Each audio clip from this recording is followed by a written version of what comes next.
Isn't he Mexican? Colombian. He calls himself American. What is this? Anchor Baby.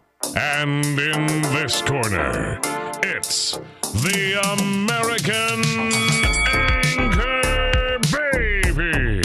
Daddy's home. That's an offensive term. People find that hurtful. You mean it's not politically correct? Excuse me. I'll use the word anchor baby. You know, he's an anchor baby in Canada. Tell him we still rolling with Trump, too. Anchor baby, the whole thing sounds horrific. You're just making it sound like immigrants are these horrific, greedy people. Ustedes pueden aceptar mi negocio o aceptar las consecuencias. Plata o plomo. So you would be considered white, in my opinion. You the blackest one in this room. I think so. And what happened was his mama got pregnant on the other side of the border. And then a few hours before, just before it was time for him to pop out, she jumped across the border and let him fall on America's soil. So he became the anchor baby. They don't call him the anchor baby for nothing. Amazing. We like this anchor baby. Folks, I still got to get that playback right. I just realized. But it is your host, the American Anchor Baby. I'm here, and I'm live, and I appreciate you all being here for this fine Wednesday. Got a nice show ahead here. Want to get into a couple of things, New Hampshire, big stuff, but really more some other things I've been thinking about. Get a little political, get a little bit of this and a little bit of that. You know, some really fascinating things, I think, happening with that I may not quite understand yet, but they may be waves. When something big moves in the water, it makes waves.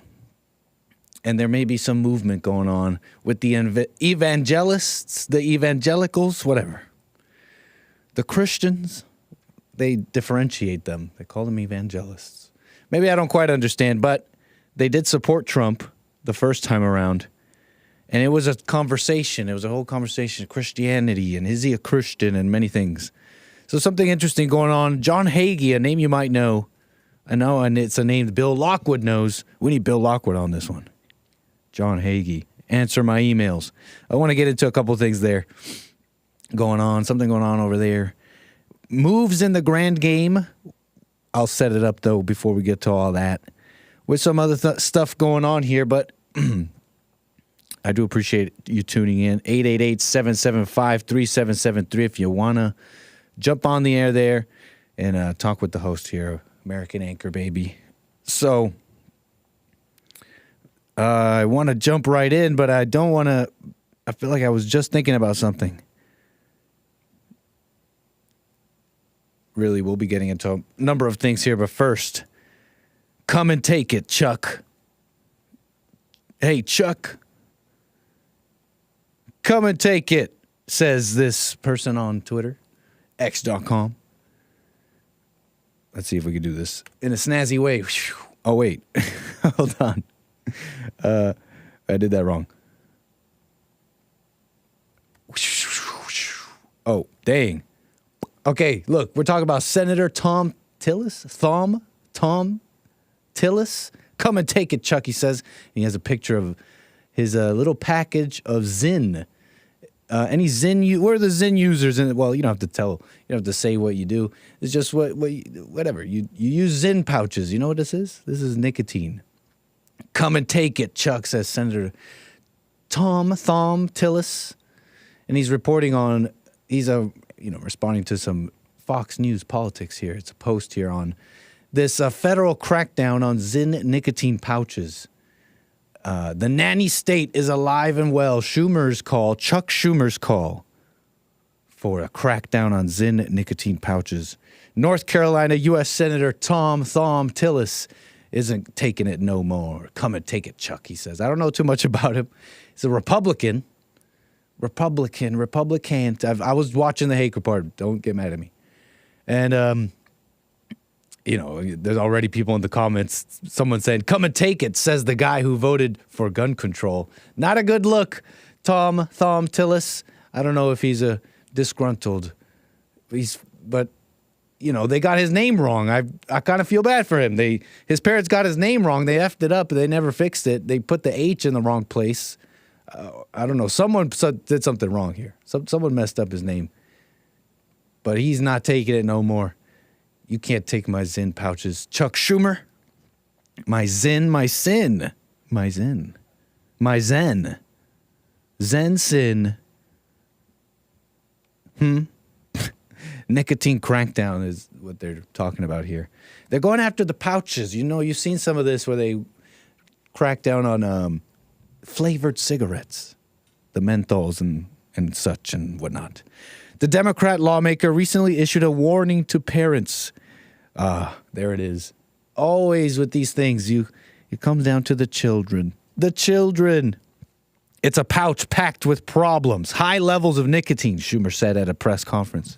So today, I'm delivering a warning to parents because these nicotine pouches seem to lock their sights on young kids, teenagers, and even lower, and then use the social media to hook them. Evil. Chuck Schumer is protecting the children. They always say this. It's about the kids. They're protecting the kids, and you don't want them all addicted to anything. You don't want them addicted. You got to protect their innocent souls. You don't want them dealing with horrible things that they can't understand. We need an adult. I always wondered about these things when a politician comes out and they use the line about the kids, and they pick out this or that.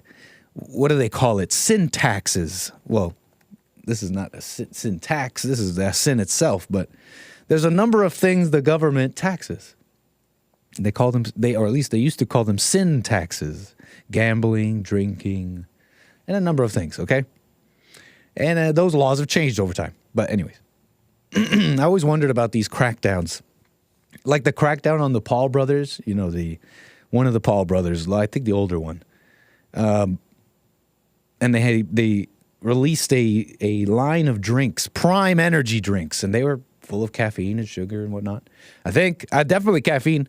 And they came out and they said, "Oh, you got to think of the children. This is marketed to kids, and so the FDA's got to come down on them." This is conspiratorial on my part, I'll admit, but I always wondered monopolies. I wonder what's involved here. It's definitely not about the kids. It's definitely not about health and the kids. Remember when they went after Prime? This has too much caffeine, the same amount as every other caffeine energy drink out there. I always wondered. It's no secret, tobacco packs and money. They get promises from candidates and all that, but it's not really the scope or point of today's show. Just wondering. Menthols, it's a funny thing though, menthols and the Democrats and politics a little bit.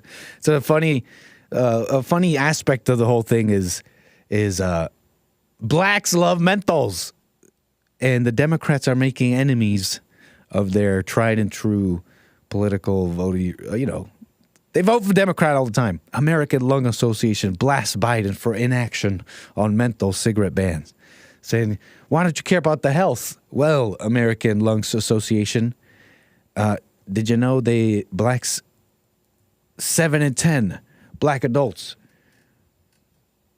7 in 10 black adults ages 18 to 34, if they smoke cigarettes, they smoke menthols, compared to 4 in 10 in whites. I'm just letting you know.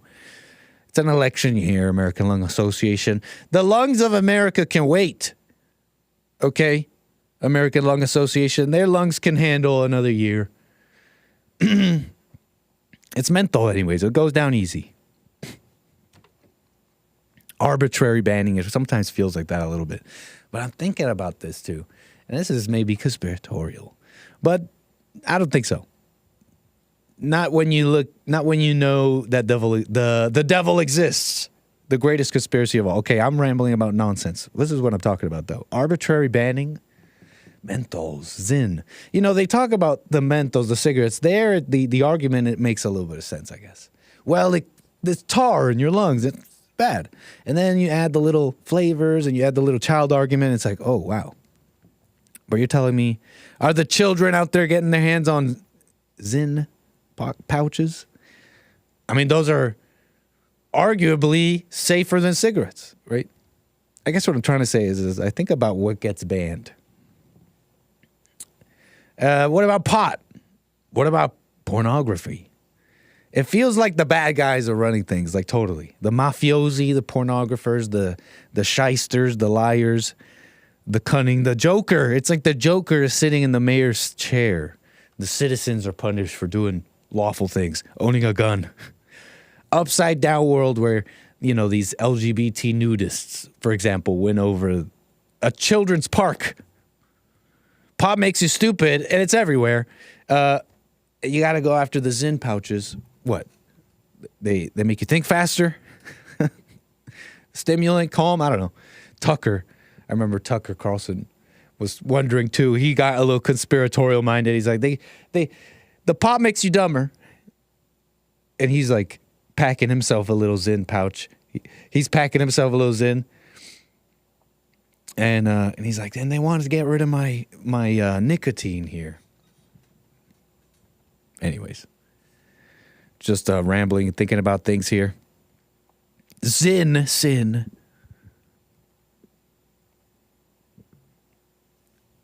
Not just ZYN, but ends too. Ends in my chat. Is that the Stu Peters? Do I have the one and only? Am I thinking of the right person? Is that the Stu Peters in my chat? Throwing M-bombs?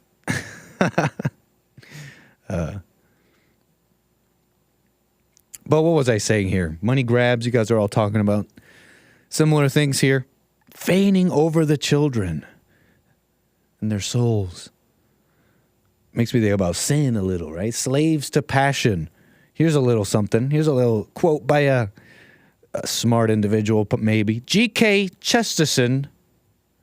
Free love. You've heard that before. Free love. Free love. Liberation. Free. Liberate love. You got to let love free. No more hate. Yeah, maybe a little hippie, but that continues on today. Free love is the direct enemy of freedom. It is the most obvious of all bribes that can be offered by slavery. In servile societies, a vast amount of sexual laxity can go on in practice. And even in theory, the new servile state would settle down into the sleepy resignation of the old pagan repose in slavery, as it was before Christianity came to trouble and perplex the world with ideals of liberty and chivalry. One of the conveniences of the pagan world is that below a certain level of society, nobody really needs to bother about pedigree or paternity at all. A new world began when slaves began to stand on their dignity as virgin martyrs. Christendom is the civilization that such martyrs made, and slavery is its returning enemy. But of all the bribes that the old pagan slavery can offer, this luxury and laxity is the strongest. Nor do I deny that the influences desiring the degradation of human dignity have here chosen their instrument well. A little bit of prose, maybe even, from someone who probably spoke English much better than I, so I respect that. �𝒐𝒄𝒊𝒂𝒍𝒔. Kind of poignant, though, don't you think? Makes me think a little bit about stuff I've heard. Ramblings I've even had on this show that maybe I'm making some sense here. Free love. And the demoralization of a people, a populace. How easy it is. How content they are with their mess, their vomit. Whatever. Not to be so... I'm just inspired here by this prose. Okay, I want to get all poetic, but listen. We're going to get real here. We're going to get real. The conveniences of a pagan world and Christendom here. Kind of interesting. And the bribe of the slavery of this passion, and how openly it's pushed, how it's everywhere. It's the easiest thing to get. Yeah, churches, speaking of God, these things are that perks the ears up of the media and neighbors alike. What's this guy trying to do? He's trying to brainwash me? Why is he talking about Jesus? You a Jesus freak? Just, stuff I'm thinking about. �𝒐𝒄𝒊𝒂𝒍𝒔. Anyways. Morality and such, as we do. You could call in 888-775-3773. Speaking of all that, a little segue into some crud. I don't even want to do this. Doesn't quite make sense. about marriage. Tim Scott, and not really Tim Scott, but some other celebrity talking about marriage. Maybe we'll leave it for some. Maybe we'll leave it for some time when it makes sense. I do want to thank the super chatters real quick here before we move on to New Hampshire a little bit here. Set it all up here. What's going on with the evangelists, the evangelicals? I can't say that right. But I got super chatters here, people who support the show. Thank you for that. Evgeny Crosby. Evgeny. We've been saying your name wrong forever. Bioengineered ingredients on a food label equals poison. A little bit of info there from Evgeny Crosby. Appreciate that. Appreciate the support there. And I see you, my supporters over there on Rumbo, D-Live, Twitch. What's up, everybody? Okay. Very beautiful. And you can buy me a coffee if you like. Putting it out there. buymeacoffee.com/anchorbaby. Just to break it up, I guess, not to be so... I had it written down as a segue into the next thing. It was about Sofia Vergara. I feel shallow. I feel silly. But marriage is a topic. Sofia Vergara says she and Joe Manganiello split over having kids. You know, she's older, okay? You know her. She's like, I think she's Colombian. But she doesn't quite look like most Colombians, to be honest. They say Colombians are so beautiful. You know, they also have a lot of plastic surgery there. But okay, so Sofia Vergara, no need to, you know who I'm talking about. She was with some younger guy. She was married. Marriage broke up because my husband was younger. He wanted to have kids and I didn't want to be an old mom. Feel it's not fair to the baby. I respect whoever does it, but that's not for me anymore. What you don't know, she's the mother of an adult son. She's 51. She had an ex-husband, right? She has a son who's 19. She had a son at 19 who's now 32. She says, if love comes along, he has to come with his own children. I mean, when you see Tim Scott getting married and all this, Tim Scott's all married, or, you know, they're saying they're going to get married, they're betrothed to each other or whatever. And this woman has kids already. And Tim Scott, it just seems like everywhere we see, it's a bad example of things that won't work, okay? So, we just keep seeing bad examples, okay? And when you want to keep trying things in a strange way, sure. But we've heard it said before, it's not going to work, it's not going to work, an older woman, etc. Do we need more? They have money. Look, these people had money. They had fame. They have everything. They have everything they could want and need. And I want to also just make this point that it seems like remarriage really is a woman's game. It's a feminine thing. It only benefits the lonely woman, whether she has money, whether she's, you know, beautiful, ugly. Like, it's a woman's thing. It's a benefit to the lonely woman. It's not really about child rearing. It's not really focused on that. It's not focused on building strong, stable families. So it's not a man's game. Think about that. Oh, if love comes along, he'll have to have kids already. So no Chad making more babies because she already had her time. And I get it, she already had kids, but look, it's just silly to go around saying that. If love comes along, he has to come with his own children. What the heck is love?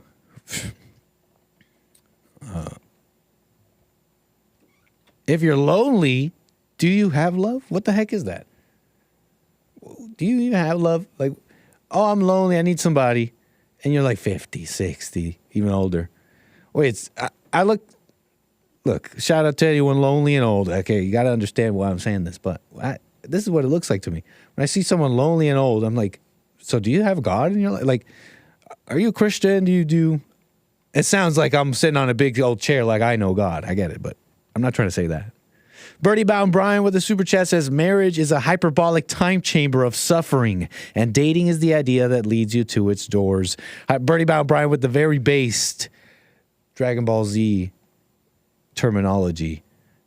I mean, It is. You're in the hyperbolic time chamber, and look, time slows down, and you get to train. And you train, and it's tough, arduous training, and you come out on the other side stronger, sure. Not always. Sometimes you die in the hyperbolic time chamber. Many die in the hyperbolic time chamber, or have been warned that they would die. But you might come out stronger. That being said, you age. You age, and it's tough. So some based super chat there for Bertie Bow Brian to any DBZ heads in the chat. Let me just make sure I'm not missing anybody else here. End game of marriage. We don't want to see that, Tim Scott. We don't want to see those people leading the world. I think we're getting a taste of a different time, a different kind of person, a kind of person that comes from a different time, but has stayed that way somewhat. Speaking of all that, New Hampshire general election, the primaries. You know about all this. It was the big showdown, which already happened in Iowa, right? But it was the Haley versus Trump, the last two.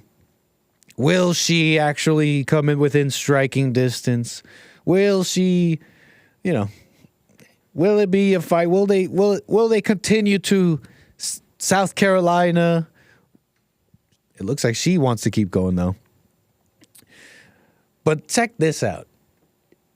Divine, almost like the God himself putting news stories, causing things to happen in the world just for me, just for my show. I was talking yesterday about people who don't get it. And if you go around policing tone, if you're one of these people that goes around saying, oh, Trump, I get it, I'm with it, but could you say it differently? It's just too mean. Or Jesse, I get what you're saying about women, but man, why do you got to say it like that? And those people don't get it, I was saying yesterday. And lo and behold, I get served with news here. Kayleigh McEnany, you know her a little bit. She was Trump's former White House press secretary. She was a Trump. She was in there. But when you jumping the gun there. Change that back to that. Kayleigh McEnany. Trump slams his former White House press secretary Kayleigh McEnany as a rhino after she criticized his New Hampshire victory speech and suggested he adopt a more general election tone. I mean, she doesn't say those words in this clip, but that's the reports here. Daily Mail, general election tone. Tone it down. It's just, I wouldn't say it like that. McEnany offered the unvarnished and apparently unwelcome advice during live commentary on Fox News. I don't need any advice from Rhino Kayleigh McEnany on Fox, Trump vented online shortly, using an acronym for Republican in name only. Thank you, Daily Mail. I was just saying this. I was literally just saying this. You don't get it if you're worried about that. It's one thing. Tone controls a conversation and it controls someone's speech if you're a nice and average person. And in an average conversation, that's fine. And in most situations, that's fine. But a man is the master of tone. Tone is not the master of the man. A man is the master of tone and can employ that. And so anyone who's paying attention can see that in Trump. So anyways, but this is your female GOP Republican mama spirit alive well at Fox. I mean, you just got to see this. But when you look at the Republican Party, 7 in 10 Nikki Haley voters said, I would not vote for Trump.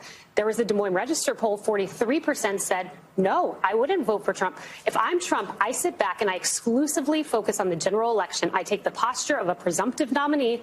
I focus on number one, uniting the party, and number two, winning the independents, which Nikki Haley won 55 to 39%. Whatever. That's what I would do. Nikki Haley, I mean, the closest margin is 30% in the states ahead. For all intents and purposes, he's the presumptive nominee. Yes, fall in line. He is the presumptive. You better believe it. Fall in line. People aren't liking that I'm saying that. I've had some people in my chat go like, fall in line? Nick, what is this guy saying? What do you mean? So you can't question now? And I love it. It's funny. This dictator talk, it gets people going a bit. It's kind of really hilarious. Like, Trump calling himself a dictator. Yeah, you better fall in line to the truth here. Kayleigh McEnany here understands that a little bit at the end there, but she had to get out there and say, oh, well, if I was him, if this is what I would do, or giving her suggestions here. Because she won independence. I don't know. Look, Nikki Haley voters are hateful people. And I'm not saying there aren't angry, hateful people voting for Trump. But look, you got to understand this. That's like her whole thing. That's her whole thing. I'm the one against Trump. If you don't like Trump, if you hate him, let's be real, then vote for me. If you're the hater, you can vote for me. So she's just grabbing up all those votes, which includes Democrats, according to some people. CNN exit poll, 70% of Nikki Haley voters not registered Republicans. You know, just an interesting thing to consider here. Everybody who barks about the tone doesn't get it anyways. You're the master of tone, men. So there's a time and place. But anyways. Oh, yeah, Haley. And not to mention the women. You got to take this in, too. How many women voted for Haley? It really is a spiritual battle. Now, some of you may not understand this. But when you see that if only women voted, Democrats would win. When you see that where Trump loses points is in women that are disgruntled, Republican so-called women that don't like him, he's too mean. When you see that that's where Trump loses, oh man, it's like it's a spiritual battle. It's God versus Satan. Why are you guys talking about plates of porn? What plate of porn? What are you talking about? Porn plates? Plata o porno? All right, stop it.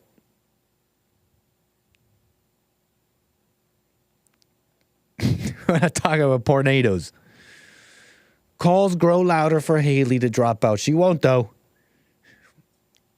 I mean, maybe this is not a point. Maybe I haven't really made the point about God and Satan and women and men. But the stats, they're not making the point for me. But for those that know, for those that get what I'm saying, young women becoming more liberal. I mean, anyways, we'll just leave it at that, huh? Maybe I'll demonstrate. Haley, New Hampshire. It's kind of amazing. The Wins winning hard, they still love him. It's just so obvious.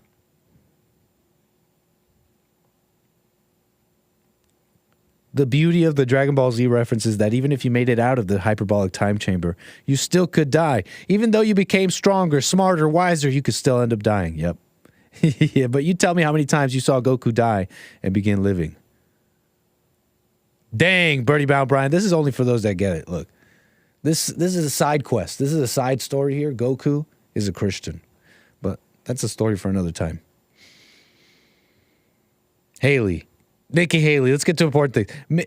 Immigration, top issue, ends up being a top poignant little point that Trump made in one of his speeches recently over Haley and all this, saying, turns out immigration really has become a top issue.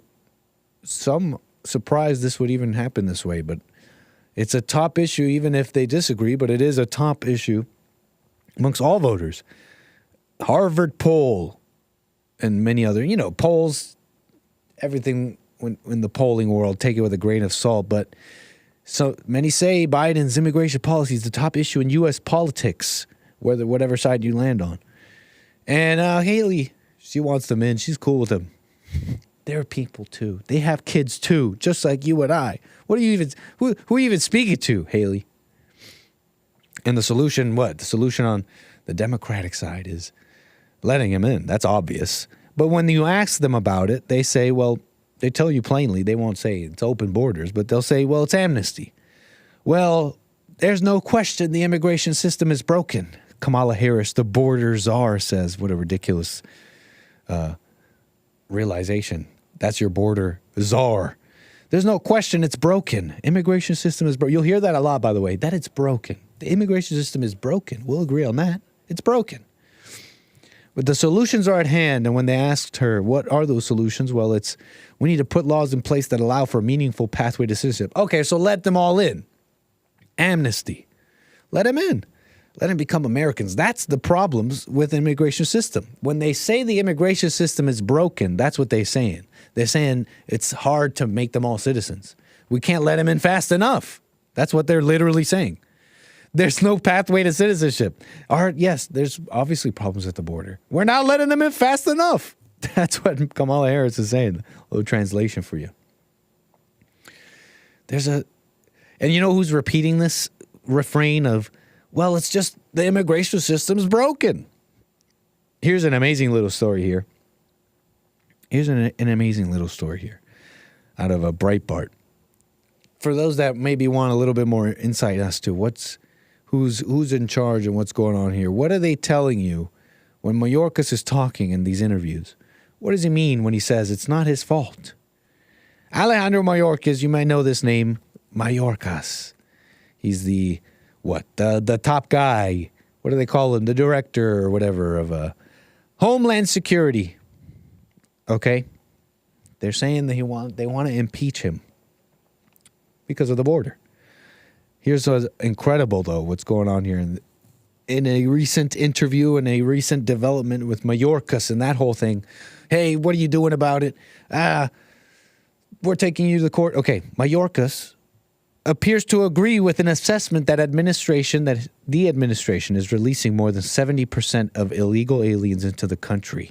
Mayorkas also privately told Border Patrol agents that the number of illegal aliens being released into the country was above 85%. Wow. According to a later report from Fox News, all of this contradicts Mayorkas' repeated assertions that the U.S. has operational control over its southern border, which is, right, that's true. He's been saying it's under control. But it's also very revealing about the approach Mayorkas takes to border security. As record numbers of illegal aliens have crossed the border on a yearly basis since Mayorkas took office, the secretary has been loath to take responsibility for the catastrophe that has occurred on his watch. He has repeatedly blamed Congress for the border crisis and has claimed that he inherited a broken immigration system. There it is again. We can't let him in fast enough. Look how difficult this is. You got razor wire. You're trying to put up a wall. You're making this real hard. Essentially telling the public not to blame him for the disaster. But here's the thing. Here's the funny thing about it.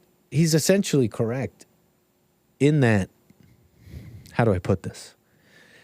That Mayorkas, he is not responsible, sort of. Like he's responsible in that, like he's as responsible as an American citizen should be, right?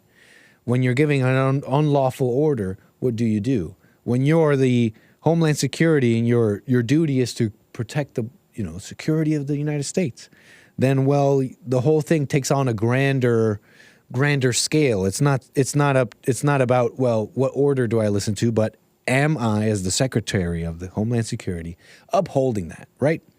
So as an American citizen, he has that responsibility, right? He could be like, well, no. But it really goes all the way up to Biden. It's kind of fascinating a little bit when you break it all open.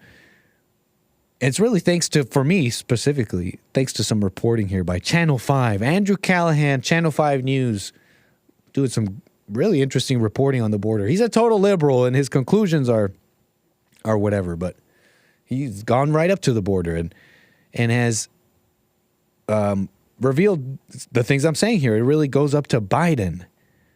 Right up to Biden. Here, let me show you some of his reporting, some great reporting here with Andrew Callahan. The border, Channel 5. Let's see, what can we see? What can we, let's watch a little bit. In the middle of the Sonoran. Let's turn that down a little bit and see if we could do a little commentary on Channel 5 here in the border. In the Sonoran Desert, he's talking about these illegals. Because Mayorkas, Kamala Harris, these people actually, it's so interesting. What am I trying to say here? How do I put it? It's so upside down how they can shirk responsibility, and how when you look at the politics of it, they're essentially correct in their shirking of their responsibilities, but it's so devoid of any deepness and what an American citizen should, first of all, someone who's holding public office, and just an American citizen, what should motivate them in what morality means and all that. So let me show you some of this reporting real quick, and then I can maybe explain what I mean. Patrol vehicles and makeshift tents were hundreds upon hundreds of migrants, all of whom who hopped the U.S.-Mexico border in the past couple hours. It was a shocking sight to see. People from all around the world herded like cattle on the cold desert floor, sitting in silence, awaiting an uncertain future.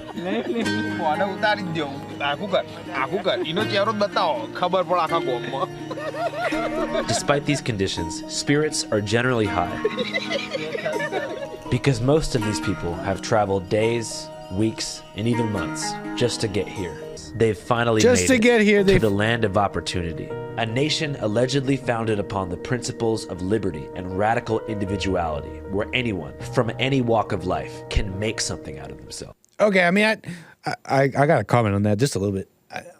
He's not necessarily wrong. I think he's taking the joke a little too far. I don't know if that's everything. He's leaving another side of that, right? Which is like, well, it's also about Americans and their children and the people who created it and their families and their progeny and the sons of America and those who came here, right? So you're missing a little bit there, but this is kind of this is the American dream on liberalism. Anyone of any walk of life. He goes on later on in this report to talk about his Irish or whatever I think Irish. Well, I wonder if my Irish grandparents had to go through a difficult citizenship test where they were just quizzed on random facts. But I'm digressing. I wonder about this American dream they're coming here for, and if it really is the same. Because the American dream he's talking about is it's economic, it's physical, it's what you own and what you make of yourself, which has its importance and its place. But I wonder if it's even the same American dream here. It's all been the Midwest is like all offshored.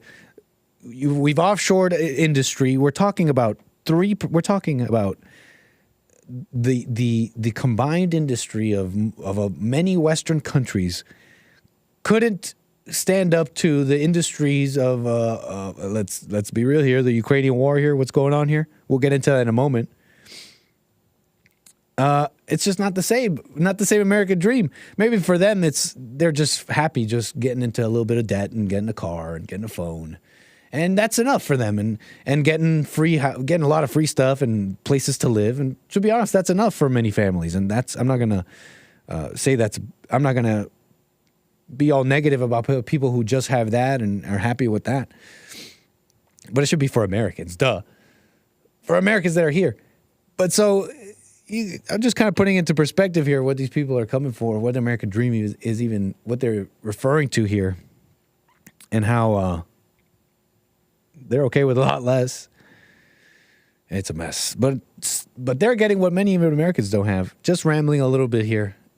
Let this clip play, Nick. Come on. I guess they call it through the wall. The wall has many of those cuts that I told you about earlier, where they run the people through. And so, look at that guy. Was that a cartel guy just putting his hands up like, oops, hey, look at what I'm doing. I'm camera. Well, what are you going to do about it? Oh, well.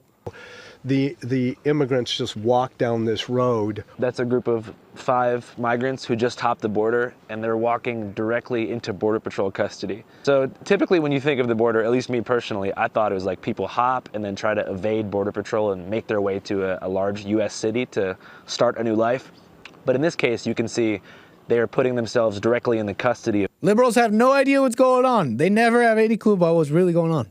Yeah, man, that's how it's been for a bit. The Border Patrol to begin the asylum. These aren't the illegals from when my family came over, when your host, the American anchor baby, became an American. Okay? Seeking process. Like they're not trying to evade or anything. A Border Patrol. First, I was confused what the Border Patrol agent meant when he kept referring to they. To the naked eye, it appears that Border Patrol is the one handling and processing the migrants, but they're only the first step in a chain of bureaucratic authority that goes up to the Department of Homeland Security, then finally Department of Homeland Security, that's Mayorkas. Finally, up to the Department of Justice's Executive Office for Immigration Review, which is more or less controlled by the Biden administration, who've taken a much more open arms approach to immigration after pulling back Title 42 just about a year ago. So you're following, yeah, obviously you get it now. Mayorkas is just following rules. He's just following orders. It really isn't. It is false, sort of. I mean, in my opinion, he's shirking his responsibility as an American. So he's a total phony. But he really is just this pawn and willing, of course. There's probably perks. It's a job. He's doing a job. He's getting paid for it. And he's a willing participant in this scheme. And it really does go up to Biden. It goes straight to Biden. And that's a joke, obviously, in and of itself. Biden, himself a proxy for whoever's really running. You know, that old guy has no idea what's going on. I know, Ivana, this dude was... so Ivana saw this too? This dude was talking about how his dad paid 10 G's to be smuggled back after being deported, like we were supposed to be rooting for him. Yeah, what the heck? Yeah, he's a total liberal. But that's an interesting piece of reporting there. Everybody's trying to shirk responsibilities here. It really does go up to Biden. And they just keep... you saw them with the Supreme Court. They got a big old win, the Biden administration. So the Americans lose.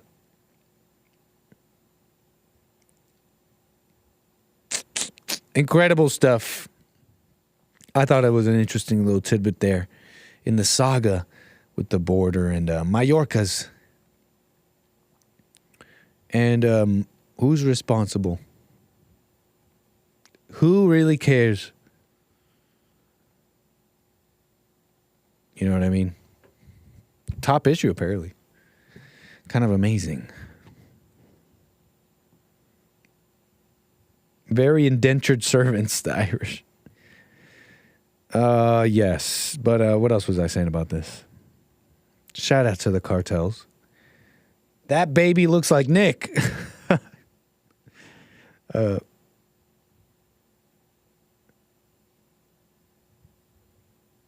America is basically just third worlders arriving here endlessly to this guy. Yeah.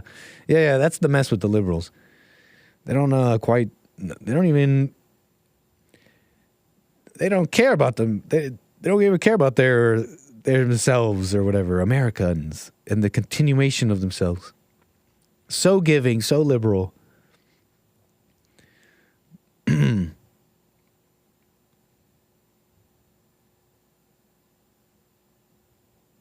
Sometimes before he would die, he would suck the energy out of everyone.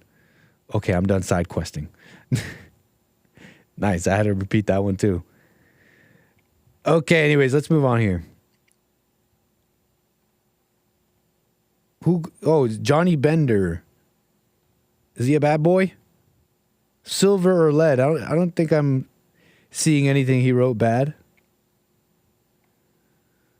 Anyways, I'm sure my mods got it handled. Modsies. Anyways, folks. What are we talking about here? Let's see what the super chatters are saying. Because I wanted to talk about war. War a little bit. As we set up what's going on here with John Hagee. What is it good for? What's up, DJ 2020, my support over there on Rumble? The Babylon worship with high demonic spirits. Incredible stuff.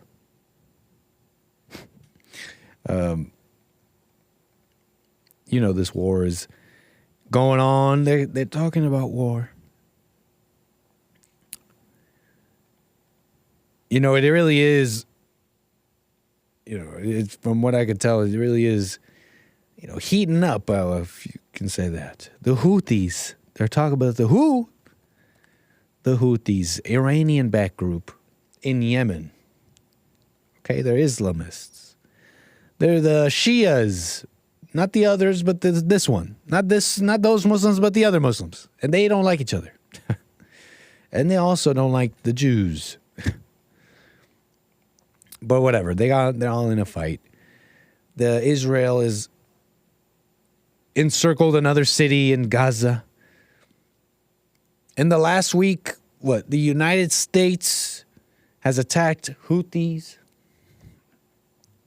Right, more increasing fight in Yemen. 7 different strikes. The Houthis have attacked 5 different times, 5 different attacks on commercial vessels and U.S. warships in the Red Sea, in this area where America's saying, hey, we got our ships, we got commercial stuff going on there, and you guys are making it difficult, but we got to get involved. Iran has launched multiple attacks on sites in Syria, Iraq, Pakistan. You got to understand the Houthis. It's like Iran and the Houthis is one side. While Israel has hit targets in both Lebanon and Damascus, IDF has continued its assault on Gaza. I mean, whatever you got to say about the whole situation, there's been a sharp increase in military activity. Right? It was here, and now it's like gone up by a lot. And it's increasing. And so some might think a larger conflict might break out. Violence and breaking out. Biden's saying they're going to have their sustained campaign, though. Sustained campaign is a nice little word they're using for what sounds like war. A sustained campaign. Washington Post here on this. The Biden administration is crafting plans for a sustained military campaign targeting the Houthis in Yemen after 10 days of strikes failed to halt the group's attacks on maritime commerce. So 10 days of strikes, it hasn't worked. And you got to, so what's to summarize the plan here? They're saying, okay, we'll just bomb them from afar. We'll just keep striking them. Their claims that it'll weaken and lessen Houthi assets or whatever. And there's really no way of knowing. You got to understand with airstrikes, you have some knowledge, imagery. But it's until you have closer operations, boots on the ground sometimes even, can you really know what's going on. And from what we could tell, the strikes haven't stopped them from their attacks, so it's not working. But they're saying they'll keep it up. They'll keep it up. Despite what some are saying might evolve into a larger conflict, right? Involving the U.S.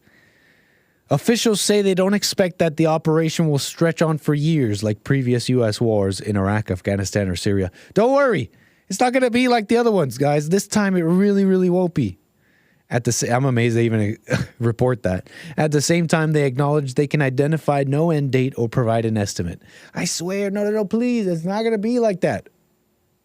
It won't be like that last time, I swear.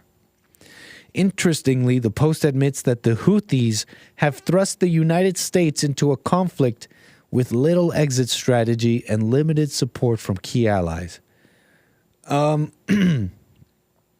war breaking out. Sustained campaign, the Biden admin is calling it. No signs of peace. Will peace give peace a chance? Will they ever give peace a chance? I remember reporting not too long ago on this, though. Zelensky and his peace plan, remember? You know, I'm like actually looking at the details and like fleshing out my knowledge or whatever on what's going on here. And I realized just how crazy what Zelensky was saying. You know, he found his way. He found his way back in the news not too long ago. And when he went to the World Economic Forum, WEF, and I'm realizing his little peace plan, just how actually it's just wacko. It's like not in reality. It's not in this. It's not in the periodic table. It's not in the periodic table of elements. It's fugazi. It's not in the whatever. Remember? He got himself back in the news cycle because he was talking about a peace plan. Very different language from, taking down Russia and ending their latest bid on world domination. And it's a different world, Russia. You can't do that. And we're going to join NATO and we're going to crush you and Ukraine. And you know what I'm talking about here. And you got to give us money. You got to give him the money. He's wearing the green. He's in the trenches, seemingly. And you got to give him the money.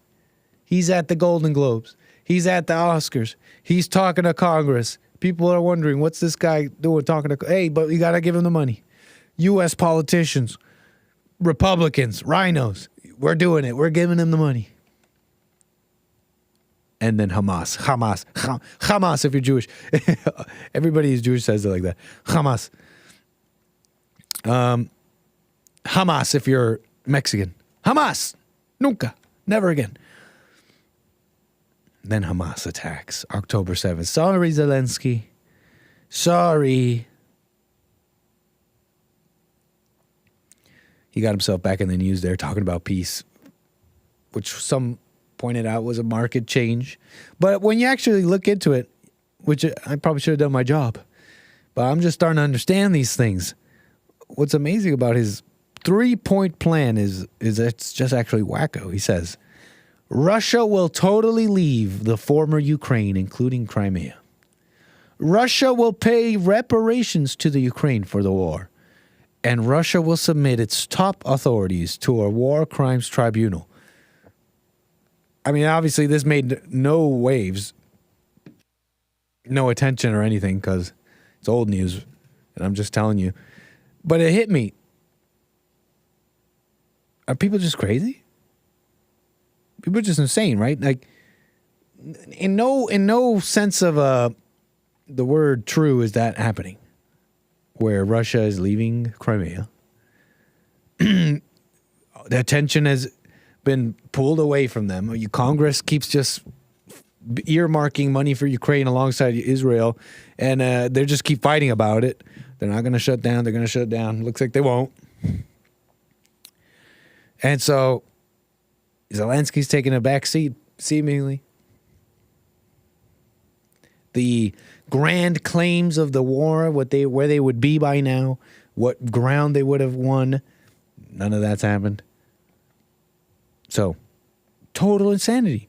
Complete, devoid of any logic or based in reality at all. Is this, drugs? Like, Russia will totally leave the former Ukraine, including Crimea. Reparations, like, it's insane. I'm bringing this up a bit because it was old news. Maybe fixing a previous, not that I said anything wrong, but I didn't say anything wrong with my previous reporting on Zelensky, but I'm realizing the insanity. And I'm thinking a little bit about the world stage and examples we've seen from different people in the last few years. Talking about general election tone, right? Policing tone and all that. I'm really realizing just quite the example that we're getting from Trump. You got to understand here a little bit. It's 2024. I might be simping hard. Bear with me. I'm going to try and bring actual points, though, if I do any Trump simping here. It won't just be ridiculous. But you got to understand something here. The world stage and the example, a manly example for the world, America. And in talking about conflicts in the world stage right now, Trump always had a different mentality when concerning, for example, China. Trump, once critical from afar, gives China a pass in trade war. NBC from an ancient time back in 2017. And the way he handles China and all this, okay, how do I put this? He says he didn't blame them, for example. For example, let me show you what I mean. Let me try and paint this picture. Let's see if we get the reporting here. NBC, show me the money. I didn't plan this clip ahead of time. Or did I? No, I did not. No, I did not. But we have NBC trade imbalance coming in strong, coming in hot with the clip on not blaming. Trump says he doesn't blame China for taking advantage of the U.S. This is almost ancient now. Back in the day, back in the Trump years. I'm joking. But watch this clip, and I'll flesh out what I'm saying here. Okay, come on. Clicky. Kinder, gentler Donald Trump on display in China, praising the pageantry feeling the flattery. And instead of blaming Beijing for the trade imbalance he hates, the president's pointing at his predecessors. It's too bad that past administrations allowed it to get so far out of kilter. That softer stance, a far cry from the campaign. We can't continue to allow China to rape our country. China cheats. I almost had to leave that. Yeah, that's how he spoke. They're raping our children. And some of them are fine people. I don't know. I don't blame China. Who can blame a country for being able to take advantage of another country for the benefit of its citizens? I give China great credit. Nice. Perhaps the most important stop. That's so Asian interesting. I think I could stop it there. That's so interesting when you really put this in. Okay, let me flesh out what I'm saying here. The world stage and dealing with conflict. It's something I learned here. And Trump's character. You know, we understand that China rips us off here, okay? But he looks at self, okay? This looking at the self is so interesting and important. Because you got to understand your part in your life, your part in your world. Oh, let's say relationships, someone cheats on you. There's a part you played in that. Someone you have a bad marriage. You have a wife that doesn't listen, or what anyways. There's a part you play in it all. And there's a part that America plays, for example, in the world, in trade, and in conflicts and in war. Trump was criticized heavily for wanting to put tariffs on, for example, on companies that would offshore any of their labor and their stuff, okay? He wanted America first, he really does. And he got a lot of crap for that from the wealthy class. And this is an example of this looking at self that I really like, where he's looking at any situation with China and their aggressive economic actions that are detrimental to America. He really does want to put America first, but there's a self part there. There's a part where it's not about blaming, but it's about, okay, we're going to do things the right way. And it has to do with Zelensky and Ukraine and Russia and even Israel and what's going on here. Because look,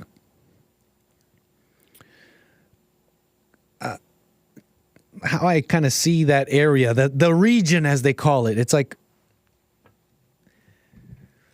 how do I put this? It's like, isn't it like a holy land for us? At the very least, it's like these are our human brothers, right? So for God's sake, if the little Semitic bambinos want to play rough, if Cain and Abel want to go for round 1 million, well then sorry, daddy's home to do things right. But it requires a little bit of self-reflection here, okay? He labeled China like a competitor, which is different. He got a lot of crap for that, okay? And it just makes me think of this mature kind of character that would probably be very beneficial for those that want peace in the world. Okay? Am I making some sense here? And I just trust him for that. I trust him for that, especially when I see the way he handles other nations like that. It's in reality. It's not like this 3-point plan from Zelensky, just completely crazy, just wacko world. It's not like what our own government says about Russia and about Iran and all that. I just don't trust these people to be. I may not know about everything that's going on, but I can't trust them, right? I just can't trust them. Insane warmonger type people. So, speaking of all this war and the world stage, I was wondering about something here because I've read a little article about someone, and it seems to me like there's some movement going on here with the evangelical people. Evangelical leader slams racism, anti-Semitism, and GOP. We're talking about John Hagee, who is a significant name amongst this evangelical world. He's a Texan.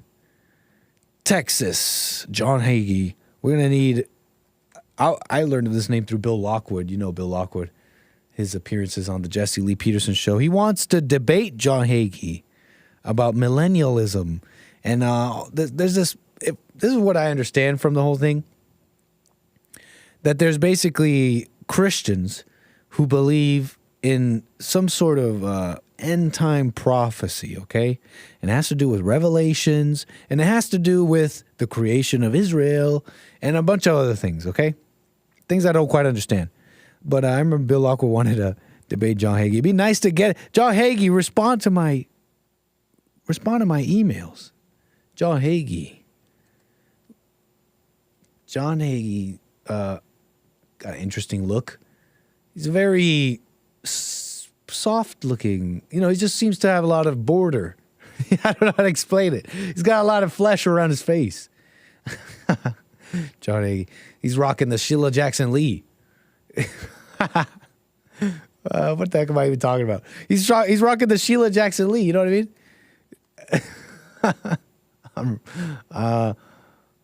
I can't type.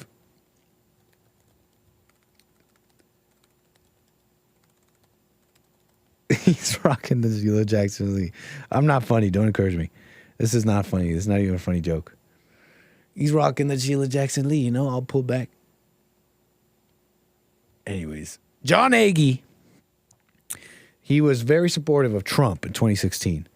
And it was, some might say he, brought alongside with him the support of evangelicals, Christians, deep Christians or whatever.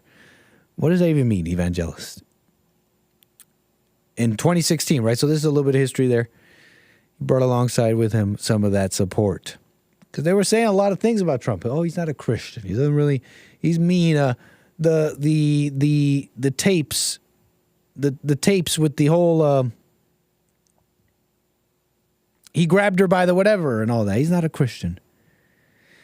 And so they threw in their support for Trump, but this is an interesting little, what should we call it, development in the world with these waves in the political world. Will we see support move around? If so, Christians really are, evangelical people, evangelists, whatever, really are some of the dumbest people then. Or not very unchristian. This is what I mean. Let me tell you the story. This is a Times of Israel. In veiled jab at Trump, pro-Israel evangelical leader slams racism, anti-Semitism in GOP. John Hagee publishes op-ed taking implied shots at former U.S. president, denounces Texas State Party for rejecting ban on associating with Nazi sympathizers and Holocaust deniers. So what's going on here is this influential pro-Israel evangelical leader saying Republicans are trafficking in thinly veiled racism and a contagious viral strain of anti-American, anti-Christian, and anti-Semitic politics. So if you don't know, Hagee, kind of a big name in that world, okay? He's the founder of Christians United for Israel, always associated with right-wing and stuff like that. Has endorsed, candidates before and all that. Candidates have sought his endorsement and all that. And he was with Trump up until recently. People are saying he's distancing himself from Trump because at the beginning of Nikki Haley's campaign, he said he made an appearance. He made an appearance there and he said a little prayer. So people were saying, okay, he's distancing himself from Trump there. He's supporting Haley. Well, this past Monday, on the eve of the Republican primary in New Hampshire, he published an op-ed in the Christian Post with implied jabs at Trump, whom he did not mention by name. But this is the article here, Times of Israel. Multiple would-be Republican standard bearers these are John Hagee's words. Multiple would-be Republican standard bearers consistently appeal to the worst in their audience by trafficking in thinly veiled racism while cynically trampling on our Constitution. He wrote, likewise, faith is not ornamental and the word of God is not a political prop, okay? You got to be real about it. It can't just be a thing you say. You can't just call yourself Christian. The irony. But okay, he continued, it is far from unprecedented for people to be led astray by those promising an unrealistic view of a nostalgic past. What are you talking about? MAGA? You mean when America was great? A view of a nostalgic past. But when this nostalgia is rooted in insult, racism, and anti-Semitism, it is fundamentally un-American and most assuredly evil. I mean, thinly veiled, that's for sure. He's saying the nostalgic past. But this nostalgic past, you want to take it back to when America was great? What are you saying? Or you mean when it was racist and anti-Semitic? He sounds like the people who support Haley. He sounds like all these rhinos who support DeSantis, the people who are tone policing. He sounds like McEnany. He sounds like Kayleigh McEnany. He sounds like a woman. And he's using these fake words, these non-Christian words. Racism. It sounds like he can't see the spiritual battle. If you see racism, that means you can't see the spiritual battle. If you see tone, that means you can't see the spiritual battle. That means you're down here. You're down here worried about tone and racism. You can't be up here. Likewise, faith is not ornamental. Hagee has long aimed his rhetorical fire at Democrats, and the piece also criticizes that party at length, including U.S. President Joe Biden. Socialists and authoritarians are on the precipice of taking over both of America's political parties. The socialists, what a mess, Hagee. Socialists, authoritarians, that's everybody else. If there's any authoritarianism in Trump, it's a good thing. And it's a manly thing. And you're just, being beta. I fundamentally disagree with most mainstream Democratic policies. Whatever, Hagee. But even when naming Biden, who Hagee said failed to save his party from the perils of socialism, Hagee took a veiled swipe at Trump and his baseless claims that the 2020 election was rigged. President Biden was duly elected, Hagee wrote. Let's say you just don't even believe. Let's say you just don't believe anything was wrong. Why would you get mad at? Why would you try to countersignal a man who's just standing up for and using his free speech and, as we have seen on the show, with constitutional rights to his challenges and whatever? Why not just let that be? And let those who disagree and let those who don't think it's on the up and up find out if it was or it wasn't. And because all you're doing here is teaming up with Democrats, teaming up with the media. Trump and his allies have championed the rioters who sought to overturn Biden's 2021 election. That's just mess from the times of Israel. How do you know that? They were just emotional. What was the plan? Tell me the plan to overturn the election. The Trump has recently said immigrants, because what Times of Israel is doing is agreeing with those who say insurrection. Trump has recently said immigrants are poisoning the blood of the country. Language that resembles phrases in Mein Kampf, whatever. In his piece, Hagee singled out the GOP in his home state of Texas for condoning anti-Semitism by rejecting a ban on associating with Nazi sympathizers. Referring to that rejection, Hagee wrote, to add insult to injury, the vote on this resolution was taken in secret. What does this have to do with Trump, Hagee? Trump loves the Jews. But if this is some sort of indication here, because this guy's right. He's like the super pro-Israel guy. He's supposed to be, his support and all that is supposed to be an indicator in the political world, okay? And so I'm just reporting on it. Just find it interesting. Pastor John Hagee.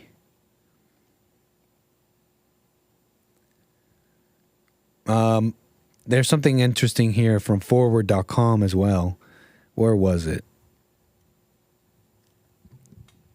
In this op-ed on this very same topic, New Hampshire.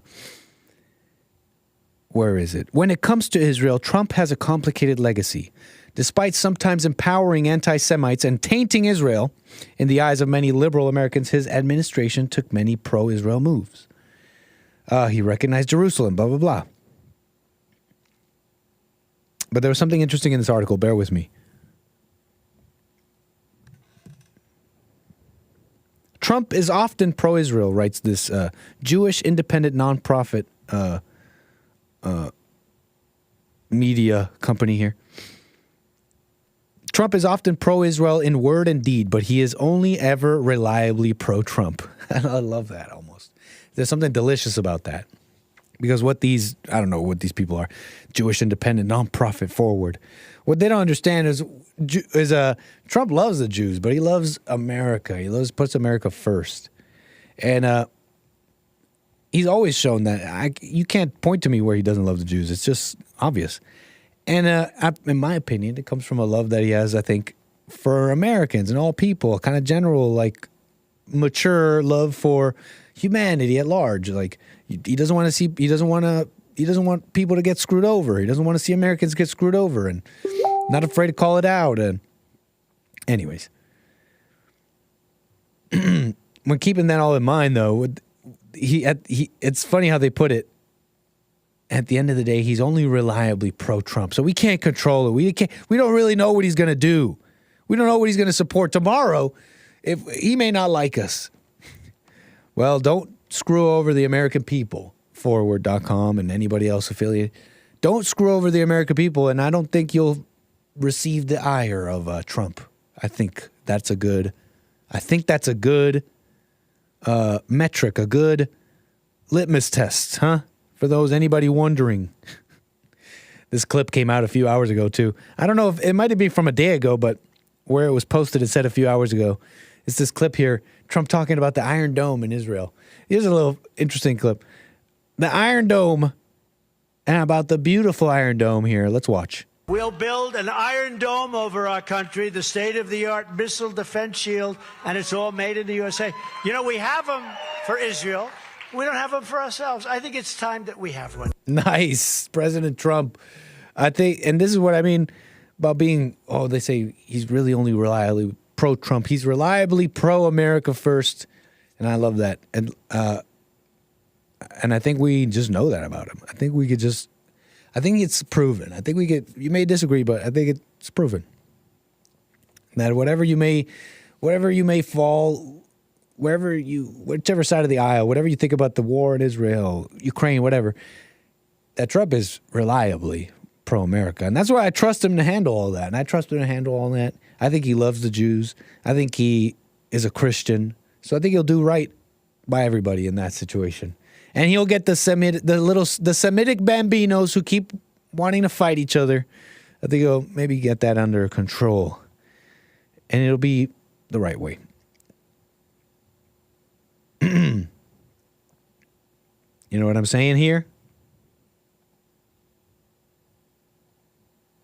Big beautiful wall, big beautiful dome.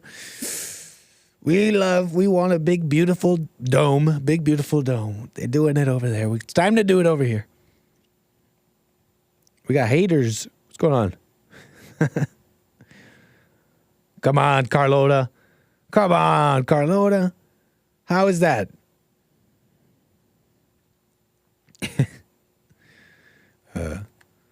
Call in 888-775-3773 if you got so much to say. Are you the guy, Space Cadet, are you the guy who actually thinks I'm going around telling people I'm a pilot?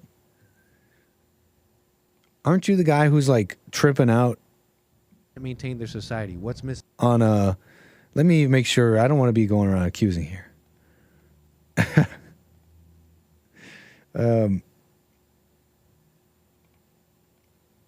Carols. Hold on.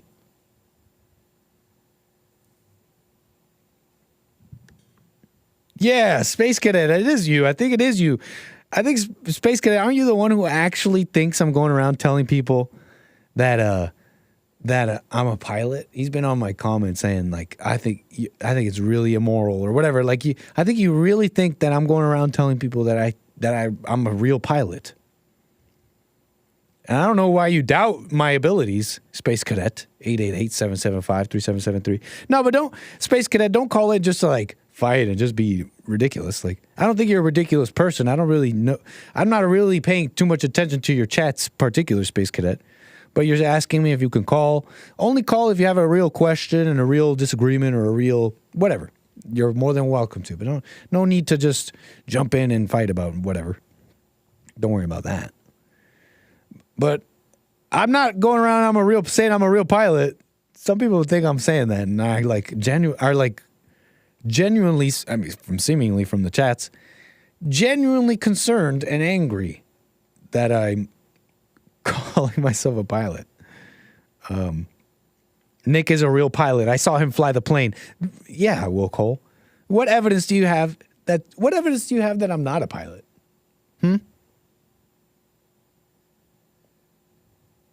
Huh? What evidence do you have that I'm not a pilot, huh? Carver 530 with a super chat says, it's not a real pilot. He may be a real hot dog, though. Right on, Carver. Appreciate the support. Just say I was a pilot, man. Space Cadet is not a real Space Cadet. Huh? Space Cadet, are you a real Space Cadet? I think that's stolen valor. We're just messing with you, Space Cadet. I don't really have any. We're just messing with you, May. I don't know if he's a real Space Cadet, though. It's not some of that stolen valor. Kind of ridiculous. Don't you think to be calling yourself that, huh? Anchor Baby is a fraud. He claims to be a top-tier alpha male pilot, but he calls himself a baby. Thanks for the reminder. Let me make a note here in a way that I won't forget, because I got to clip that one up. Anchor Baby, he calls himself a baby. Shout out to that call. A little moment on the show. You had to be watching to know. But Space Cadet, you're literally calling yourself a Space Cadet. You're literally calling yourself a Space Cadet, and you're not. I mean, it's kind of embarrassing. Kind of embarrassing, man. I don't know. Couldn't be me. We're just messing with you. From an actual pilot's perspective, Nick is certainly capable. Okay, message retracted very quickly. We'll just move on from this.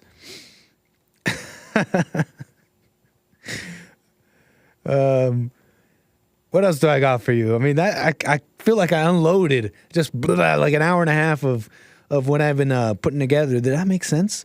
The world stage, Trump, character, John Hagee, these people who call themselves Christian, actually for real, actually calling out racism of GOP, anti-Semitism and whatever of Trump. That's why I trust Trump. Look, if he feels like we're getting screwed over, I'm with him. Look, you build a dome, support Israel, support him where you can, support him where you shouldn't. I trust Trump. I know Trump will do what's right by America on that one. Support him, no, where you can't, where you shouldn't. Yes or no. The power's in your hands, man. That's why I'm voting Trump. Because he'll know if we're getting screwed over here. He'll know. Trump will know if we're getting screwed over here. But that's pretty much the show. I know it's a little bit early here. I mean, I don't really have callers. And what am I going to bloviate about here? I can show you Boeing. I went on like an hour and a half, like just real, like what I was really thinking about here. It's just story after story. Yet another plane. Boeing passenger's jet nose wheel fell off. This is a major one because with no nose wheel, you gotta understand here. This is coming from a pilot, okay? This is coming from a pilot with some knowledge here, just so that I can offer an insight to my non-pilot audience who may not know anything. But as a pilot, I gotta let you know, no nose wheel. We're talking like even if you just took off, and the nose wheel's gone, and you just go around and come in for a landing, you have engines and everything. Yeah, you could slide on the belly of the plane. There's a way to do that. And pilots are trained to do emergency landings in that way.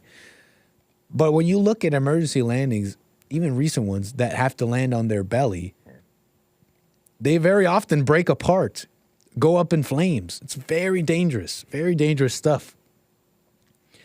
And even landing on a runway incorrectly. Even an emergency landing on a runway where there is emergency services can be catastrophic because the fuselage breaks apart.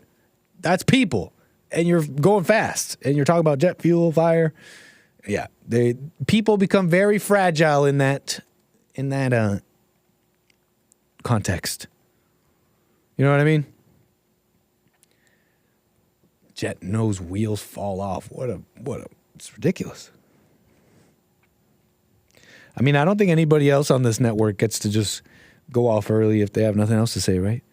I feel like I went just hard for an hour and a half. But what are you guys thinking? That makes sense? You guys see the game? You guys see everything on display here? What have you been thinking about this last hour and a half?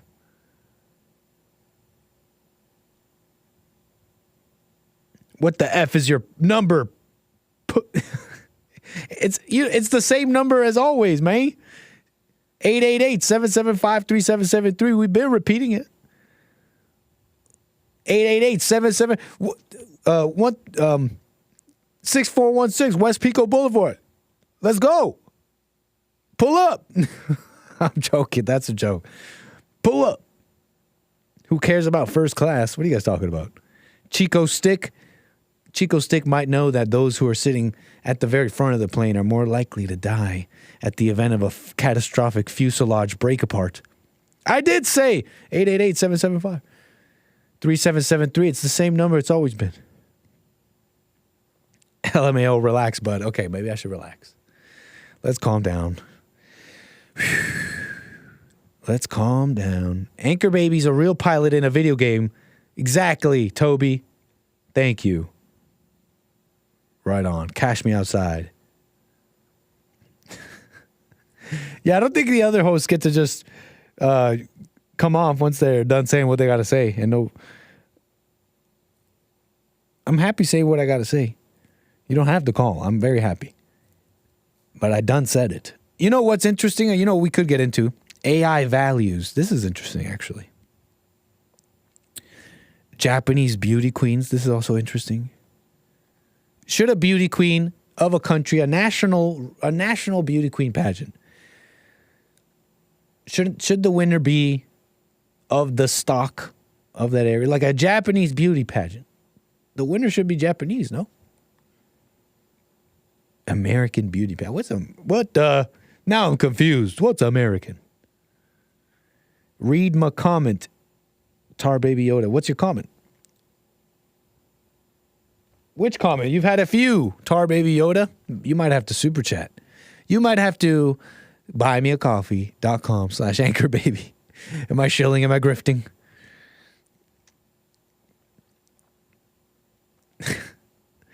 But you know what? We'll leave maybe Japanese beauty queens for another time. But they're literally telling us that you can and should. And it's, in fact, a fight that's already ongoing over whose values should AI hold. What values AI should hold. They're saying whose values. AI's next fight is over whose values it should hold. Whose values. Whose values, huh? No such thing as an AI system without values, and that means this newest technology platform must navigate partisan rifts. How it works. AI systems' point of view begins in the data with which they are trained and the efforts their developers may take to mitigate the biases. AI makers routinely talk about alignment with human values without acknowledging how deeply contested human values are. For instance, you can say your AI is trained to respect human life, but then you have to decide how it handles conversations about abortion. It really does come back to us. It's us. It's people. It's people. We can't shirk this responsibility to the AI. We cannot shirk this responsibility of morality. It's going to come down to us. And the AI will just be a mirror. It will just be a mirror. So maybe don't get too excited. I could have gone deeper on this topic, but I'm suddenly getting all sorts of callers. So why don't we just rock some callers here and leave these other topics for some other time? I got Space Cadet out of Maryland. Space Cadet, on the air, answered the call. How you doing, sir? You're on the air. How are you doing, Nick? All is well, Space Cadet. Are you sure? Positive. Yes. Well, you're practicing on the air that you're a pilot. Do you have a pilot license? I'm what? On the air? What am I saying on the air? That you're a pilot. Do you have a pilot license? Don't worry about that. I asked you a question, Nick. Just answer it. Don't. Okay. Well, let's talk about. Okay, let's talk about this for a second. Okay, what do you mean by pilot's license? What do you think a pilot license is, sir? Well, it's subjective. You know, pilot like. No, it's not hold on for a second. You're a dumbass. Wait, hold on for a second, Space Cadet. Hold on for a second. What? Like, first define pilot and then license, because, you know, it could mean many things to different people. So just... Well, how about you define... Calm down for a second. What do you mean by pilot? Make an argument. What do you mean by pilot's license? I'll make an argument. You want, what argument do you want? Well, you said, do you have a pilot? Well, I'm just wondering, what do you mean by pilot's license, though?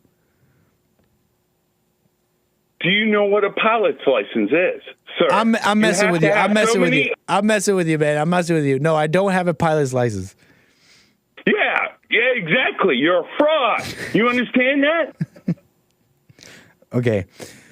You got me, man. I don't have a pilot's license. You're an ass. Yeah, you got me, man. I don't have a pilot's license. Yeah, so stop. Stop what? Lying. Lying about what? Yourself. What am I lying about? You're lying to all the people about yourself. You're a liar.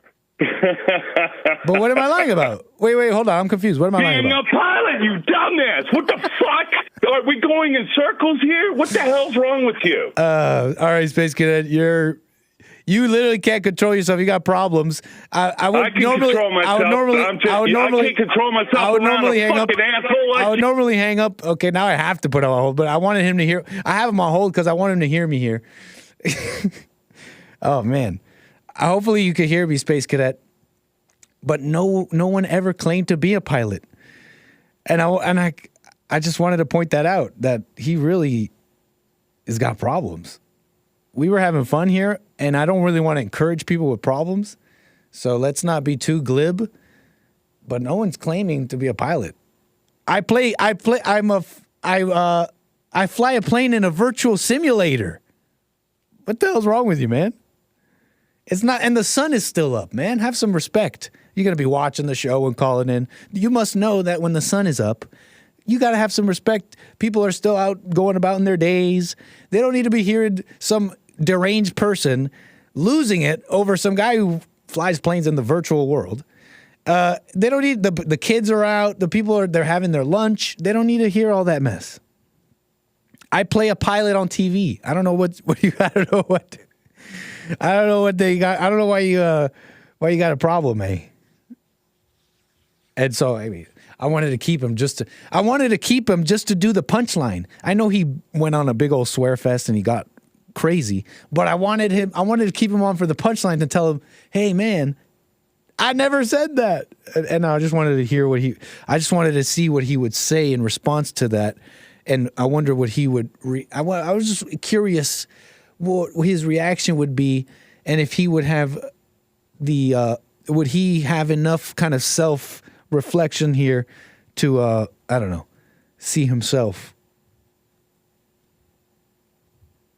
That was fun. Kevin out of New York, I got you on the air, sir. Hey, what's up? Thank you, Kevin. No, all is well. Appreciate you're on the air. All right, cool. All is well.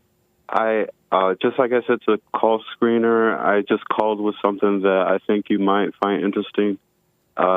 You know, it's just tagging along with stuff I've talked to you about before in previous calls. But to be more specific, I remember. Yeah, for sure. We've definitely talked about a number of things. But a reminder to my call to my audience.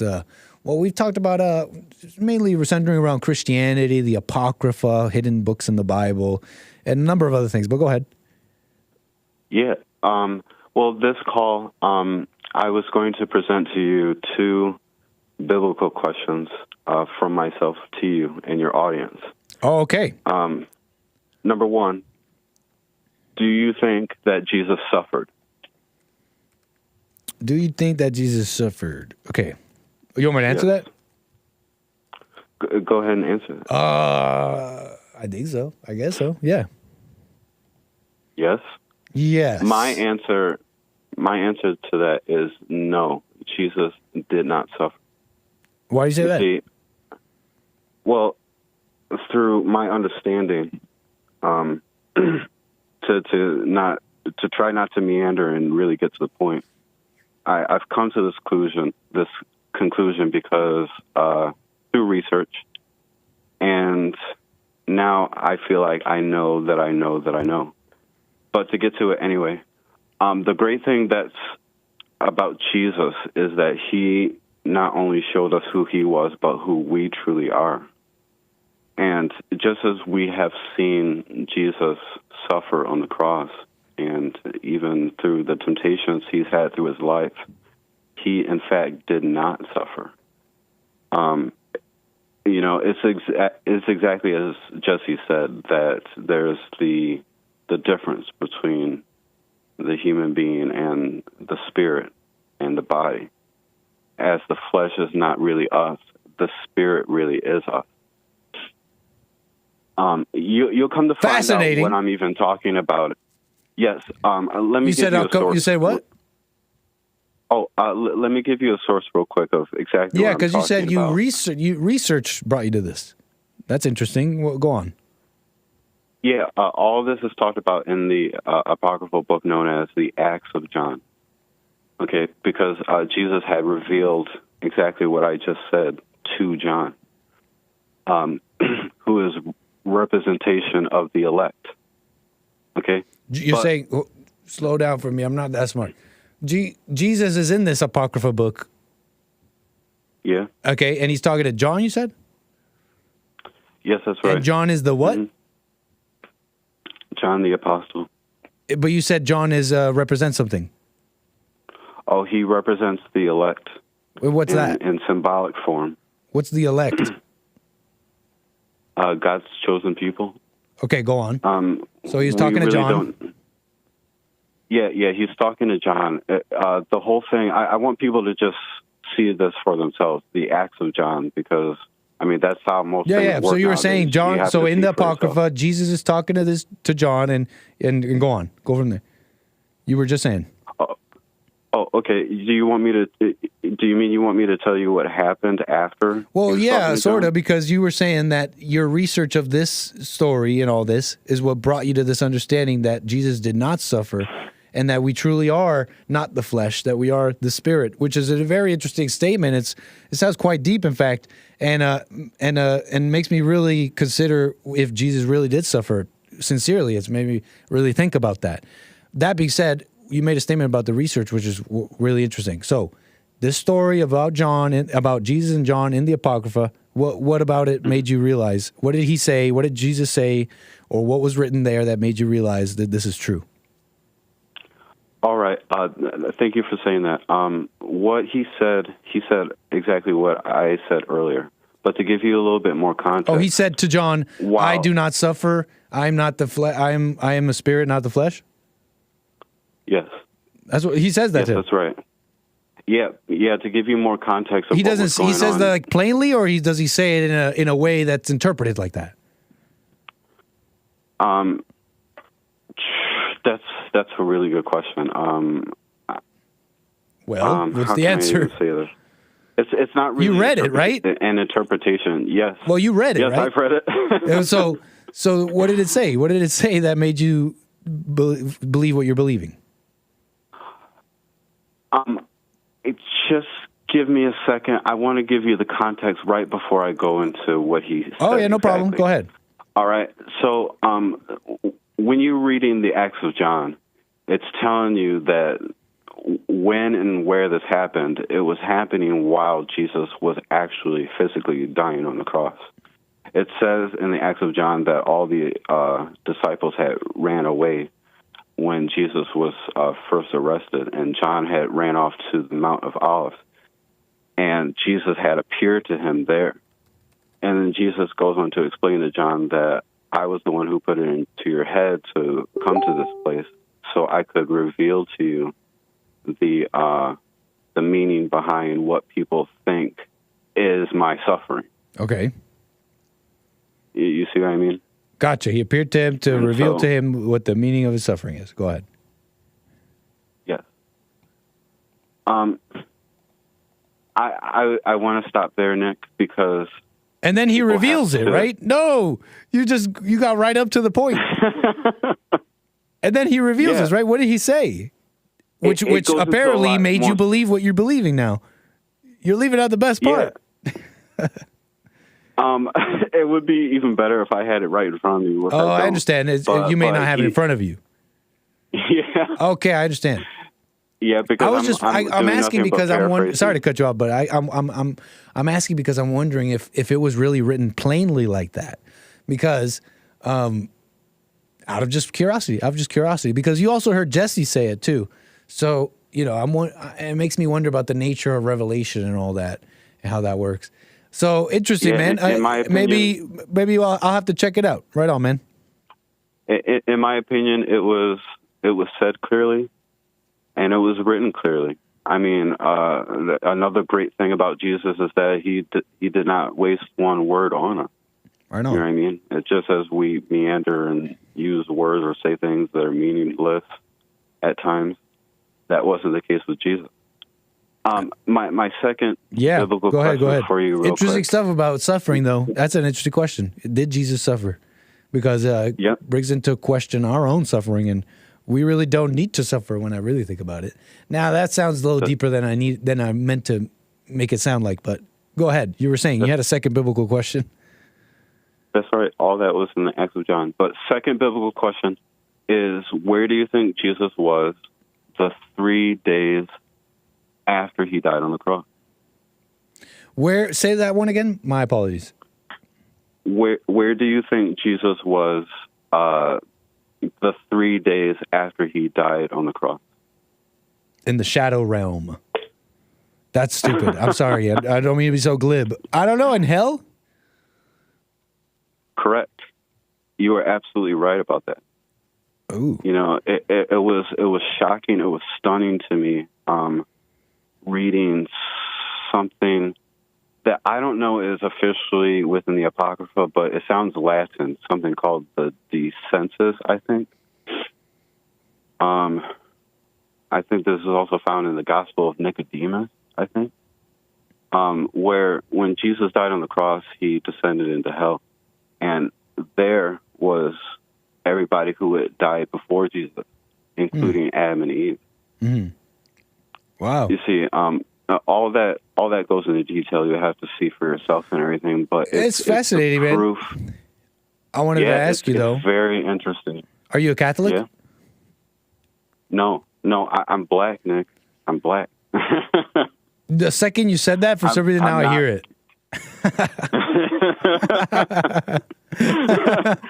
You said it, which is also a hilarious response to "Are you Catholic?" That's a really hilarious response to "Are you Catholic?" No, I'm black.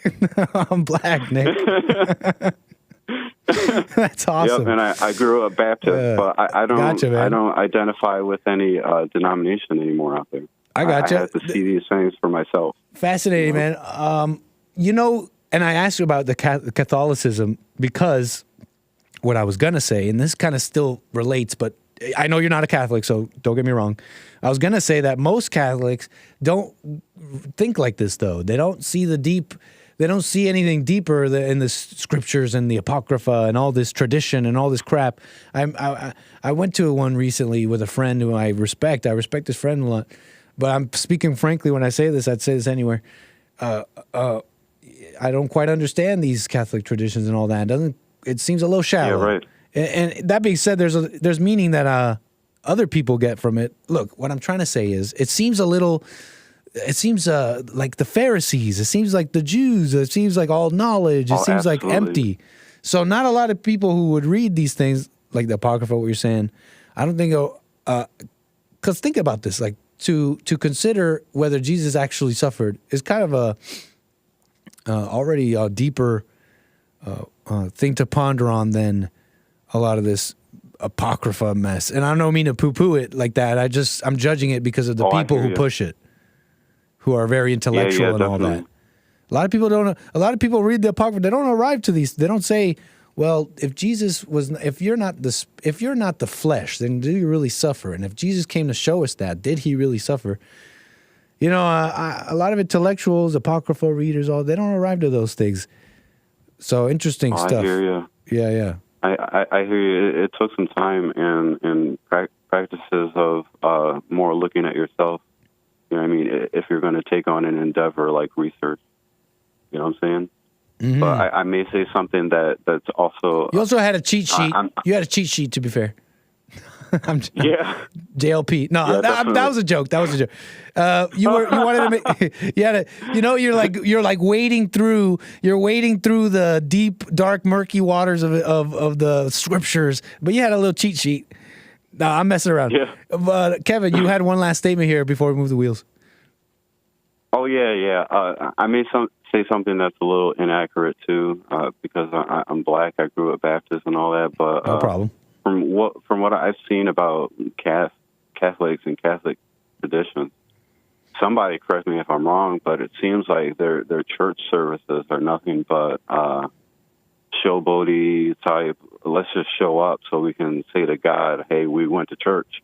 And then there's a preacher or priest there singing in Latin, and nobody is there understanding anything. I mean, is that just too, ignorant of me to say? But it just seems like that's what it is. No, I don't think that's ignorant.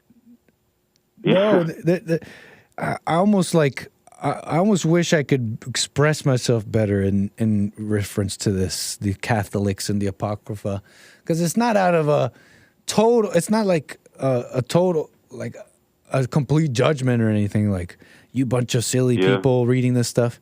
There's something interesting about how it orders society. I got to cook on this, so I'm rambling. So I hear you. I got you, Kevin. It's appreciate your call on this. We'll have to pick it up some other time. But you bring some interesting things sometime. Call me again, Kevin. Appreciate it. Definitely. Take care. For sure. Very nice. Okay, sorry. I don't know what I'm talking about there. My words aren't fleshed out on this topic here. The Apostles' Creed is a summary, truncated, of the life and death of Jesus. Thank you. Delighted to be here. What's wrong with the black, says 𝒔𝒂𝒂𝒏𝒄𝒌𝒔𝒕𝒓𝒄𝒊𝒂𝒍𝒔. Back to back comments here, showing you the highs and lows of the show. Very funny. Very funny. I do have more calls. 888-775-3773. Thank you. I will get to you. Hold on. Chris with a super chat says, Nick, how are you going to call yourself a baby and a pilot? What a mess. I'm full of identities.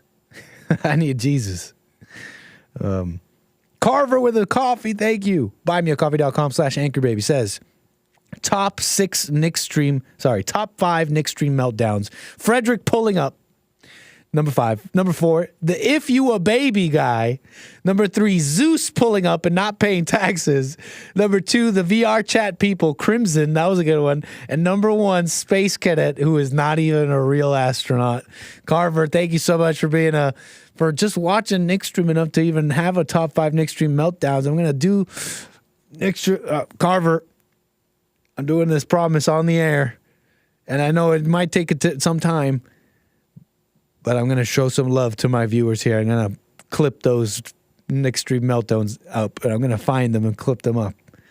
Okay, thank you for that. Appreciate the support, everybody. You guys rock. That's funny stuff. You're not even a real space cadet, but I'm a baby. I'm a man calling myself a baby, so I don't get to say anything. I really don't get to talk crap. The only baby I see with a beard. I need help. I need a producer. That's what I need. Oh, man. What a mess, folks. All right, we filibustered the last 30 minutes of the show there. Oh, we got a call. Mr. Pick, California. Appreciate your call, sir. You're on the air. What up, Anchor Baby? Hey, how you doing? Pretty good, man. I'm just like, what with that one guy calling trying to cuss you out. I kind of let it go. As old Cosby would say, this guy, he had that mama accuser spirit if we ever heard it. Big time. All upset over words, can't even realize you're kidding around. I was unsure there, you know. I was unsure if he was trolling or not. Like, I could not quite put my finger on what was he, if he really thought I was a pilot or not. But I kind of played it up there too, and he was asking me about the pilot's license, and I'm all like, "Oh, well, I don't know. What do you mean? What do you mean by pilot's license?" You learn from the master into the learning tree how to get these people to keep on saying stuff till they don't make no sense. I needed a filibuster 30 minutes of show, so I had to figure it out somehow. Like that guy Jesse had this morning, he kept having to ask him over and over again, so how did your wife bring you out of your hell? Yeah. And that guy was just like, well, I was in this and I was in that. And he's like, that's not answering. Dude, I hear way too many guys say that. She saved me. Yeah. She saved me. Right. Which is funny because that might even be true. She straightened me up. She straightened me up. That what's funny about that is that even may be true. They're probably not lying about that, which is sadder, which is even sadder because it's their mother. Like, so that's their mother. The woman made you straight. Okay. Right. Like, they're probably not lying about that. Their mother probably did straighten them out, and they stopped doing drugs. They probably got, which is like a positive for their life, but she's not happy with that. Trust me. Still, the whole sheltering thing can be just as damaging, though. Under mama's wings. Yeah. But anyway, you know, I think I'll just say to the last caller and you know, that discussion about all that text reading and all this stuff, you know, I'm kind of going to Bible college on a note of wanting to know what the Holy Bible, King James, actually says, you know, as opposed to what people think it says or may have construed it to say. And so I think that's the trouble when you get into all these other texts about what the actual King James Version, you know, translation tells us what happened. I think that's the trouble is when you get into that, once again, you're talking about, you get into the muddy waters, you know, of people's opinions about what is in the script as opposed to what is in the script. And I think that's the thing is Jesse said, you know, don't dwell on the Bible. I totally agree with that, but people just literally need to like look at it as historic record. Like, this is what happened here. And there's no dilly-dallying around it. That's what happened. Yeah. You know? Thank you for bringing that up, man. And I hope Kevin maybe calls in on a Bible Tupper Thursday sometime. That'd be nice to hear. It sounds like for sure. It sounds like he's not like just an intellectual or anything. He sounds like he thinks a little deeper on these things. But I think he has a little help here with Jesse on his side. I wouldn't tell people to go around intellectual. Yeah, because it's like I find it. I don't know if I know many, and Kevin sincerely may be one, but I don't know many. I don't know if I know any or many people who have enlightened themselves or really found truth, or especially about. And when we're talking about truth, folks, the most truth thing is about yourself. Let's be real, not about other things and other people. And what God is presenting in front of you, about whether you like it or not. And so I don't know many intellectuals who found truth researching and stuff. So I mean, I just caution people because when we're talking about truth, it's about you. Says, work on yourself, look within, and honestly, at the end of the day, we learned from today is that true intellectual people are dumber than a doorknob. Yes, sir. Right on, Mr. Pink. Appreciate that. Anyway, well, I'm going to let you run because I know it's about that time. Yes, sir. Thank you for driving it home, Mr. Pink. Call me again. Peace, brother. Okay, that's the show, folks. That's the Space Cadet. We love Space Cadet, right? Like, I honestly I've seen that name every now and again, and I've never had a negative thing to that name in my chat. But who knows? All these chat names, they might just be like demonic code. They might not even be real. All these people aren't even real. I'm just joking.